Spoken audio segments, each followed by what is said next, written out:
ನಮಸ್ತೆ ಸ್ನೇಹಿತರೆ, ವಿಜಯ ನ್ಯೂಸ್ಗೆ ಸ್ವಾಗತ.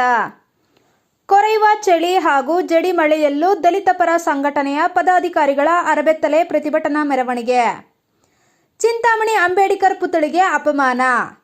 5ನೇ ದಿನಕ್ಕೆ ಕಾಲಿಟ್ಟ ದಲಿತ ಪರ ಸಂಘಟನೆಗಳ ಒಕ್ಕೂಟದ ಅನಿರ್ದಿಷ್ಟ ಧರಣಿ ಪ್ರತಿಭಟನೆ. ಚಿಂತಾಮಣಿಯಲ್ಲಿ ಅಂಬೇಡ್ಕರ್ ಅವರ ಪುತ್ಥಳಿಗೆ ಕೊಳಚೆ ಬಟ್ಟೆ ಸುತ್ತಿ ಅಂಬೇಡ್ಕರ್ ಅವರಿಗೆ ಅವಮಾನ ಮಾಡುತ್ತಿರುವುದನ್ನು ಖಂಡಿಸಿ ದಲಿತ ಪರ ಸಂಘಟನೆಗಳ ಒಕ್ಕೂಟದಿಂದ ನಡೆಯುತ್ತಿರುವ ಅನಿರ್ದಿಷ್ಟ ಧರಣಿ ಪ್ರತಿಭಟನೆ 5ನೇ ದಿನಕ್ಕೆ ಕಾಲಿಟ್ಟಿದ್ದು, ದಲಿತ ಪರ ಸಂಘಟನೆಗಳ ಪದಾಧಿಕಾರಿಗಳು ಶುಕ್ರವಾರ ನಗರದಲ್ಲಿ ಅರಬೆತ್ತಲೆ ಪ್ರತಿಭಟನಾ ಮೆರವಣಿಗೆ ಮಾಡುವುದರ ಮೂಲಕ ಸರ್ಕಾರ ಹಾಗೂ ಜಿಲ್ಲಾಡಳಿತ ವಿರುದ್ಧ ತಮ್ಮ ಆಕ್ರೋಶವನ್ನು ವ್ಯಕ್ತಪಡಿಸಿದ್ದಾರೆ.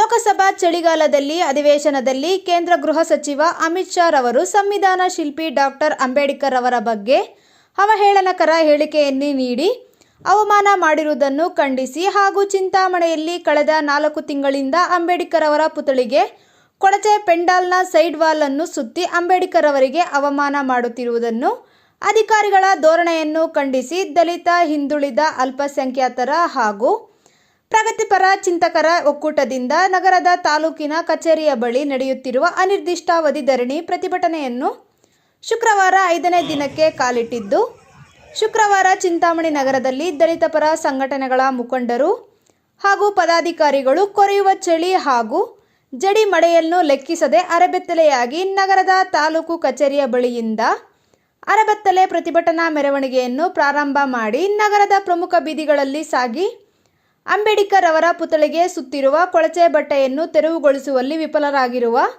ಜಿಲ್ಲಾಡಳಿತ, ತಾಲೂಕಾಡಳಿತ ಹಾಗೂ ಜನಪ್ರತಿನಿಧಿಗಳ ವಿರುದ್ಧ ಧಿಕ್ಕಾರವನ್ನು ಕೂಗಿ ತಮ್ಮ ಆಕ್ರೋಶವನ್ನು ವ್ಯಕ್ತಪಡಿಸಿದ್ದಾರೆ. ಈ ವೇಳೆ ದಲಿತ ಪರ ಸಂಘಟನೆಗಳ ಮುಖಂಡರಾದ ಕವಾಲಿ ವೆಂಕಟರಮಣಪ್ಪ, ಜನನಾಗಪ್ಪ, ವಕೀಲ ಗೋಪಿ ಮತ್ತಿತರರು ಮಾತನಾಡಿ, ಭಾರತದ ಸಂವಿಧಾನದಡಿಯಲ್ಲಿ ಸರ್ಕಾರಿ ನಡೆಸುತ್ತಿರುವ ಕಾಂಗ್ರೆಸ್ ಪಕ್ಷವನ್ನು ಲೋಕಸಭಾ ಸದನದಲ್ಲಿ ಅಂಬೇಡ್ಕರ್ ಬಗ್ಗೆ ಅವಹೇಳನ ಪದ ಬಳಕೆ ಮಾಡಿದ್ದಾರೆ ಎಂದು ಅಂಬೇಡ್ಕರ್ ಅವರ ಭಾವಚಿತ್ರವನ್ನು ಹಿಡಿದುಕೊಂಡು ಪ್ರತಿಭಟನೆ ಮಾಡುತ್ತಿದ್ದಾರೆ. ಈ ಎಲ್ಲ ವಿಚಾರಗಳು ಜಿಲ್ಲಾಧಿಕಾರಿಗಳಿಗೆ ಹಾಗೂ ತಹಸೀಲ್ದಾರ್ ಮತ್ತು ಬಿಒ ರವರಿಗೆ ಗೊತ್ತಿದ್ದರೂ ರಾಜಕೀಯ ನಾಯಕರ ಕೈಗೊಂಬೆಗಳಿಗೆ ಕೆಲಸ ಮಾಡುವುದರ ಮೂಲಕ ಅಧಿಕಾರಿಗಳಾಗದೆ ರಾಜಕೀಯ ನಾಯಕರಿಗೆ ಜವಾನರಾಗಿ ಅಸಹ್ಯಕರವಾಗಿ ಕೆಲಸ ಮಾಡುತ್ತಿದ್ದಾರೆ ಎಂದು ಜಿಲ್ಲಾಡಳಿತ ಹಾಗೂ ತಾಲೂಕಾಡಳಿತ ವಿರುದ್ಧ ಆಕ್ರೋಶ ವ್ಯಕ್ತಪಡಿಸಿದ ಅವರು, ರಸ್ತೆ ಮೇಲೆ ಧರಣಿ ಮಾಡುತ್ತಿದ್ದಾಗ ನಮ್ಮ ಕಾರ್ಯಕರ್ತರ ಮೇಲೆ ಪೊಲೀಸರು ರಾಜಕೀಯ ಪ್ರಭಾವ ಬಳಸಿಕೊಂಡು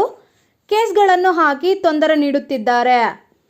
ಪೊಲೀಸರು ನಮ್ಮ ದಲಿತ ಮುಖಂಡರು ಹಾಗೂ ಕಾರ್ಯಕರ್ತರ ಮೇಲೆ ಎಷ್ಟೋ ಕೇಸುಗಳು ಹಾಕಿ ಜೈಲಿಗೆ ಕಳಿಸಿದರೂ ಕೂಡ ಜೈಲಿನಲ್ಲಿಯೂ ಕೂಡ ಪ್ರತಿಭಟನೆ ಮಾಡುವುದಾಗಿ ತಿಳಿಸಿದರು. ಇನ್ನು ಗುರುವಾರ ರಾತ್ರಿ ನಿಧನರಾಗಿರುವ ಮಾಜಿ ಪ್ರಧಾನಿ ಮನಮೋಹನ್ ಸಿಂಗ್ ರವರಿಗೆ ನಿಧನಕ್ಕೆ ಪ್ರತಿಭಟನಾಕಾರರು ಪ್ರತಿಭಟನೆ ವೇಳೆಯಲ್ಲಿಯೂ 1 ನಿಮಿಷ ಕಾಲ ಮೌನಾಚರಣೆಯನ್ನು ಮಾಡುವುದರ ಮೂಲಕ ಮನಮೋಹನ್ ಸಿಂಗ್ ರವರಿಗೆ ಭಾವಪೂರ್ವ ಶ್ರದ್ಧಾಂಜಲಿಯನ್ನು ಸಲ್ಲಿಸಿದರು. ಈ ಪ್ರತಿಭಟನೆಯಲ್ಲಿ ದಲಿತ ಮುಖಂಡರಾದ Oolavadi M V Ramappa, M R Narayanaswamy, Venkatagiri Kote Anand, Rupa L, Venkataramanappa, Raju, Leo Club of Marga ಅಧ್ಯಕ್ಷ ನವೀನ್ ಜಿ ಕೃಷ್ಣ, ವಿನೋಬಾ ಕಾಲನಿ ಸಂತೋಷ್, ಆನೂರು ಶ್ರೀನಿವಾಸ್, ಮೂರ್ತಿ, ಚಿನ್ನಸಂದ್ರ ಅಪ್ಪಾಲ ಸೇರಿದಂತೆ ಮತ್ತಿತರರು ಉಪಸ್ಥಿತರು ಭಾಗಿಯಾಗಿದ್ದರು. ವಿಜಯ ನ್ಯೂಸ್ ಚಿಂತಾಮಣಿ. ಸ್ಥಳೀಯ ಮಾಹಿತಿಗಾಗಿ ವಿಜಯ ನ್ಯೂಸ್ ಅನ್ನು ಸಬ್ಸ್ಕ್ರೈಬ್ ಮಾಡಿ. ಹೇಳ್ತಾ ಜೊತೆಗೆ ಮತ್ತೆ ನಿನ್ನೆ ನಮ್ಮ ಸ್ನೇಹಿತರು ನಾವು ರಸ್ತೆ ನೌಕ ಚಳವಳಿ ಮಾಡಿದಾಗ ನಮ್ಮ ತಳವಾರದಲ್ಲಿ ಮಾಡ್ತಕ್ಕಂಥ ನಮ್ಮ ದಲಿತ ಸಮುದಾಯದವ್ರನ್ನ ಪೊಲೀಸವ್ರು ಎತ್ಕೊಂಡು ಹೋಗಿ ಅವ್ರ ಮೇಲೆ ಕೇಸನ್ನು ದಾಖಲಿಸಿದ್ದಾರೆ. ನಾಳೆ ಅವ್ರು ಕೋರ್ಟ್ಗೆ ಬರಬೇಕು. ಅಂದರೆ ಈ ಥರ ಪೊಲೀಸವರು ರಾಜಕಾರಣಿಗಳ ಕುಮ್ಮರಿಕೆಯಿಂದ ನಮ್ಮ ಮೇಲೆ ಕೇಸ್ಗಳು ಮಾಡ್ತಾಯಿದ್ರಿ. ಎಷ್ಟು ಕೇಸ್ಗಳು ಮಾಡ್ತೀರೋ ಮಾಡಿ, ಬೇಕಾದ್ರೆ ಜೈಲೆಲ್ಲ ಬೇಕಾದ್ರೆ ನಾವು ಇರೋದಕ್ಕೆ ರೆಡಿ ಇದ್ದೀವಿ. ನಿಮ್ಮ ಕೇಸು, ನಿಮ್ಮ ಜೈಲು, ಪೊಲೀಸು, ನಿಮ್ಮ ಲಾಠಿ, ಬೂಟು ಇವತ್ತೆಲ್ಲ ಸಂಘಟನೆಗಳವರು ಸುಮಾರು 4-5 ದಶಕಗಳಿಂದ ಹೋರಾಟಗಳು ಮಾಡ್ಕೊಂಡು ಬಂದಿದ್ವಿ. ನಾವು ಜೈಲು ಹೊಸದಲ್ಲ, ಜೈಲಲ್ಲಿ ಬೇಕಾದ್ರೆ ಇರ್ತೀವಿ, ಎಷ್ಟು ಕೇಸ್ಗಳು ಹಾಕ್ತೀವಿ ನೀವು ಹಾಕಿ ಅಂತ ಹೇಳ್ತಾ ಜೈಲಲ್ಲೂ ಸಹಿತ ನಮ್ಮ ಹೋರಾಟ ಮುಂದುವರಿತದೆ ಅಂತಕ್ಕಂಥ ಮಾತು ಹೇಳ್ತಾ, ದಯವಿಟ್ಟು ಆದಷ್ಟು ಬೇಗ ಇದನ್ನು ತಿಳಿ ಮಾಡಿ ಇದನ್ನು ಬೇರೆ ಥರ ಎತ್ಕೊಂಡು ಹೋಗೋದಕ್ಕೆ ಬಿಡಬೇಡಿ ಅಂತಕ್ಕಂಥ ಮಾತು ಹೇಳ್ತಾ ನಾನು ಮಾತು ಮುಗಿಸ್ತಾ ಇದ್ದೀನಿ. ಜೈ ಭೀಮ್, ಜೈ ಭಾರತ್. ಇರೋದಿಲ್ಲ ಅಂತ ಈ ಸಭಾಮುಖವಾಗಿ ಹೇಳ್ತಾ, ಮುಂದಿನ ದಿನಗಳಲ್ಲಿ ಇನ್ನೂ ಹೆಚ್ಚಿನ ರೀತಿಯಲ್ಲಿ ಉಗ್ರ ಹೋರಾಟವನ್ನು ಹಮ್ಮಿಕೊಳ್ಳುತ್ತಾ ಈ ಸಮಸ್ಯೆ ಇತ್ಯರ್ಥ ಆಗೋದಂಕ ಎಷ್ಟು ದಿನ ತಗೊಂಡ್ರು, ನೀವು ಎಷ್ಟು ಕೇಸುಗಳು ಹಾಕಿದ್ರು ನಾವು ಎದುರೋದಿಲ್ಲ ಅಂತ ಹೇಳ್ತಾ ಇವತ್ತು ನಾವು ಅರೆಬೆತ್ತಲೆ ಕಾರ್ಯಕ್ರಮವನ್ನು ಮಾಡ್ತಾ ಇದ್ದೀವಿ. ಮುಂದಿನ ದಿನಗಳಲ್ಲಿ ಹೆಚ್ಚಿನ ಹೋರಾಟವನ್ನು ಮಾಡ್ತೀವಿ ಅಂತ ತಿಳಿಸ್ತಾ ಇದ್ದೀನಿ. ಜೈ ಭೀಮ್, ಜೈ ಹಿಂದ್. ಬಹುಶಃ ಎಲ್ಲರಿಗೂ ಗೊತ್ತಿರ್ಬೋದು, ಏನು ಬೆಳಗಾವಿಯಲ್ಲಿ ಕಾಂಗ್ರೆಸ್ ಸರ್ಕಾರ ಒಂದು ಸಮಾವೇಶ ಮಾಡೋದಕ್ಕೆ ತಯಾರಿ ನಡೆಸಿತ್ತು. ಇವತ್ತೇ ಮಾಡಬೇಕಾಗಿತ್ತು. ಏನು ಅಂದರೆ 1924ರಲ್ಲಿ ಗಾಂಧೀಜಿಯ ಅಧ್ಯಕ್ಷತೆಯಲ್ಲಿ ಬೆಳಗಾವಿಯಲ್ಲಿ 100 ವರ್ಷಗಳ ಹಿಂದೆ ಒಂದು ಸಮಾವೇಶ ನಡೆಯುತ್ತೆ ಬೆಳಗಾವಿಯಲ್ಲಿ. ಅದರನ್ನ ಸಂಕೇತವಾಗಿ ಇವಾಗ ಈ 100 ವರ್ಷಗಳಾಗಿದೆ ಅಂತ ಹೇಳ್ಬಿಟ್ಟು ಬೆಳಗಾವಿಯಲ್ಲಿ ಇವರು ಮತ್ತೆ ಅದರ ಸಂಕೇತವಾಗಿ ಅಧಿವೇಶನ ಮಾಡೋಕ್ಕೆ ತಯಾರಿ ನಡೆಸ್ತಾ ಇದ್ದಾರೆ. ಏನು ಗಾಂಧೀಜಿಯವರು ಅಲ್ಲಿ ಬಂದಿದ್ರು, ಸಮಾವೇಶದ ಅಧ್ಯಕ್ಷತೆ ವಹಿಸಿದ್ರು ಅಂತ ಹೇಳ್ಬಿಟ್ಟು ಮಾಡ್ತಾ ಇದ್ದಾರೆ. ಮತ್ತೆ ಅಲ್ಲೇ ಬೆಳಗಾವಿಯಲ್ಲೇ ವೀರಸೌಧ ಅಂತ ಕಟ್ಟಿ ಅದರ ಒಳಗೆ ಗಾಂಧೀಜಿಯವರ ಏನೋ ಪ್ರತಿಮೆಯನ್ನ ಪ್ರತಿಷ್ಠಾಪನೆ ಮಾಡ್ತಾ ಇದ್ದಾರೆ. ಎಲ್ಲ ಸಂತೋಷ, ಗಾಂಧೀಜಿಯವರು ಕೊಡ್ಬೇಕಾದ್ರು ಎಲ್ಲ ಗೌರವ ಕೊಡಿ, ಅವರ ಕಾರ್ಯಗಳು ಎಲ್ಲ ಕೊಡಿ. ಆದ್ರೆ ಕಾಂಗ್ರೆಸ್ನ ಇಲ್ಲಿ ತಂತ್ರಗಾರಿಕೆ ಅಥವಾ ಕಾಂಗ್ರೆಸ್ನ ಒಂದು ನಾಟಕ ಏನಂದ್ರೆ ಮಾಡ್ತಾ ಇರುವಂತದ್ದು ಏನೋ ಗಾಂಧೀಜಿಯವರ ಕುರಿತಾದಂತಹ ಕಾರ್ಯಕ್ರಮ, ಸಮಾವೇಶ ನೀವು ಮಾಡ್ತಾ ಇದ್ದಾರೆ. ಆದ್ರೆ ನಿಮ್ಗೆ ಹೆಸರೇನು ಕೊಟ್ಟಿರೋದು ಜೈ ಬಾಪು, ಜೈ ಭೀಮ್ ಮತ್ತೆ ಜೈ ಸಂವಿಧಾನ. ನಿಮಗೆ ಬಾಬಾ ಸಾಹೇಬ್ ಅಂಬೇಡ್ಕರ್ನ ಯಾವತ್ತೂ ಅಷ್ಟೇ ಗಾಂಧೀಜಿ ಅವ್ರಿಗಿನ್ನ ತುಂಬಾ ಹಿಂದೆ ತಳ್ಳುವಂತದನ್ನ, ಅವ್ರಿಗಿನ್ನ ತುಂಬಾ ಕಡಿಮೆ ನೋಡುವಂತ ಅಭ್ಯಾಸ ಇದೆ.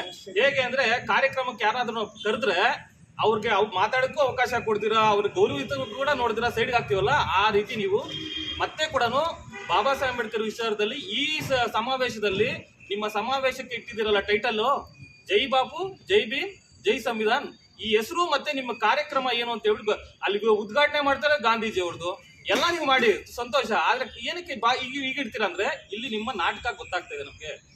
ಇಂಥದೇ ದೊಡ್ಡ ನಾಟಕ ಇಲ್ಲಿ ಚಿಂತಾಮಣಿಯಲ್ಲಿ ಕೂಡ ನಡೀತಾ ಇದೆ. ನಾನು ಮೊದಲನೇದಾಗಿ ಇಲ್ಲಿ ಏನು ನಮ್ಮ ಕರ್ನಾಟಕ ಸರ್ಕಾರದ ಏನು ಪ್ರಧಾನ ಕಾರ್ಯದರ್ಶಿಗಳಿದ್ದಾರೆ, ರಾಜ್ಯ ಪ್ರಧಾನ ಕಾರ್ಯದರ್ಶಿಗಳೇನಿದ್ದಾರೆ, ಅವರು ಉತ್ತರ ಕೊಡಿ. ನಮಗೆ ಇಲ್ಲಿ ಜಿಲ್ಲಾಧಿಕಾರಿಗಳನ್ನ ಕಳ್ಸಿದ್ರಾ ಇಲ್ಲ ಯಾರಿಗಾದ್ರೂ ರಾಜಕಾರಣಿಗೆ ಸೇವೆ ಮಾಡ್ಕೊಂಡಿರ್ಬೇಕು ನೀನು ಅನ್ನುವಂತ ಜವಾನನ್ನ ಕಳ್ಸಿದ್ರ ಅಂತ ಕನ್ಫರ್ಮ್ ಮಾಡಿ. ನನಗೇನೋ ಅನುಮಾನ, ಬಹುಶಃ ಏನು ರಾಜ್ಯ ಪ್ರಧಾನ ಕಾರ್ಯದರ್ಶಿಗಳು ಚೆಕ್ ಮಾಡಬೇಕು. ನಮ್ಗೆ ಏನಾದ್ರು ತಪ್ಪಿಟ್ಟು ಯಾರಾದ್ರೂ ಜವಾನನ್ನ ಏನಾದ್ರು ಇಲ್ಲಿ ಜಿಲ್ಲಾಧಿಕಾರಿಗಳಿಗೆ ಪೊಸಿಷನ್ ಕಳ್ಸಿಬಿಟ್ಟಿದ್ದೀರ ಅನ್ನೋ ಒಂದು ಮಾತು ಚೆಕ್ ಮಾಡಿ. ಯಾಕಂದ್ರೆ ಬಹುಶಃ ಅವ್ರಿಗೆ ಏನು ಕಾಣಿಸ್ತಾ ಇಲ್ಲ, ಅಥವಾ ಎಲ್ಲ ಕೈಗಳು ಕಾಳುಗಳು ಕಟ್ಟಾಕ್ ಕೂರ್ಸೋರೋ ಏನೋ ಗೊತ್ತಾಗ್ತಾ ಇಲ್ಲ. ಜಿಲ್ಲಾಧಿಕಾರಿಗಳು ಪಾಪ ಅಸಹಾಯಕರೇನೋ ಅನ್ನೋ ತರ ಅನಿಸ್ತಾ ಇದೆ ನನಗೆ. ಯಾಕೋ ಅವ್ರು ಜಿಲ್ಲಾಧಿಕಾರಿಗಳ ಅಲ್ವಾ ಅನ್ನೋಂಥ ಅನುಮಾನ ಕೂಡ ಇದೆ. ಹಾಗೆ ದಯವಿಟ್ಟು ಯಾರಾದ್ರೂ ಜಿಲ್ಲಾಧಿಕಾರಿಗಳನ್ನ ನಮ್ಮ ಚಿಕ್ಕಬಳ್ಳಾಪುರ ಜಿಲ್ಲೆಗೆ ಕಳಿಸಿ ಇಲ್ಲಿರುವಂತ ವಾಸ್ತವತೆಗಳನ್ನ ಪರಿಶೀಲನೆ ಮಾಡಲಿ. ಆಮೇಲೆ ಇಲ್ಲೇನು ಸಮಸ್ಯೆ ಆಗಿದೆ ಅದನ್ನ ಪರಿಹಾರ ಮಾಡಲಿ. ಮತ್ತೆ ಇದು ದೊಡ್ಡ ಸಮಸ್ಯೆ ಏನಲ್ಲ. ಬಾಬಾ ಸಾಹೇಬ್ ಅಂಬೇಡ್ಕರ್ಗೆ ಅಲ್ಲಿ ಮುಚ್ಚಿದಿರಲ್ಲ ಆ ಬಟ್ಟೆನ ತೆಗೆದು ಸಾರ್ವಜನಿಕರಿಗೆ ಪ್ರದರ್ಶನ ಮಾಡುವಂಥದ್ದು ಅಷ್ಟೇ. ಇದೇನು ದೊಡ್ಡ ಸಾಹಸ ಅಲ್ಲ. ನಿಮ್ಗೇನು ಕೋಟಿಗಳು ಬಜೆಟ್ ಆಗುವಂಥದ್ದಲ್ಲ. ಏನೋ ಇದೇ ರಾಜ್ಯ ಸರ್ಕಾರ, ಕರ್ನಾಟಕ ಸರ್ಕಾರ SC STಗಳ ಅಮೌಂಟ್ ಏನು ದುಡ್ಡೇನಿದೆ SCPTSP ಹಣ ಅದನ್ನ 15,000 ಕೋಟಿನ ತಿಂದ್ರಲ್ಲ, ಅಷ್ಟು ಬಜೆಟ್ ಇಲ್ಲೇನು ಖರ್ಚೇ ಆಗಲ್ಲ ಸರ್, ಏನು ಖರ್ಚೇ ಆಗಲ್ಲ. ನೀವು ಅಷ್ಟು ಕೋಟಿಗಳೇನು ಮಾಡೋಂಗಿಲ್ಲ. ಆ ಬಟ್ಟೆನ ಕಾನೂನಾತ್ಮಕವಾಗಿ ತೆಗೆದು ಬಾಬಾ ಸಾಹೇಬ್ ಅಂಬೇಡ್ಕರ್ ಗೌರವ ಕೊಡುವಂಥದ್ದು. ಅಮಿತ್ ಶಾ ಹೇಳ್ದ ಅಂತ ಹೇಳ್ಬಿಟ್ಟು ನೀವು ಫೋಟೋ ಇಟ್ಕೊಂಡು ನಾಟಕ ಮಾಡಿದ್ರಲ್ಲ, ಇಲ್ಲೆಲ್ಲೋಯ್ತು. ಇಲ್ಲಿ ನಮ್ಮ ಸ್ನೇಹಿತರೆಲ್ಲ, ನಮ್ಮ ಸಂಘಟನೆ ಮಿತ್ರರೆಲ್ಲ ಅರಬೆತ್ತಲೆ ಮೆರವಣಿಗೆ ಮಾಡ್ತಾ ಇದ್ದಾರೆ. ಆದ್ರೆ ನಿಜವಾಗ್ಲೂ ಇಲ್ಲಿ ಸಂಪೂರ್ಣವಾಗಿ ಬೆತ್ತಲೆ ಆಗ್ತಾ ಇರೋದು ಯಾರು ಅಂದ್ರೆ ಕಾಂಗ್ರೆಸ್ ಸರ್ಕಾರ.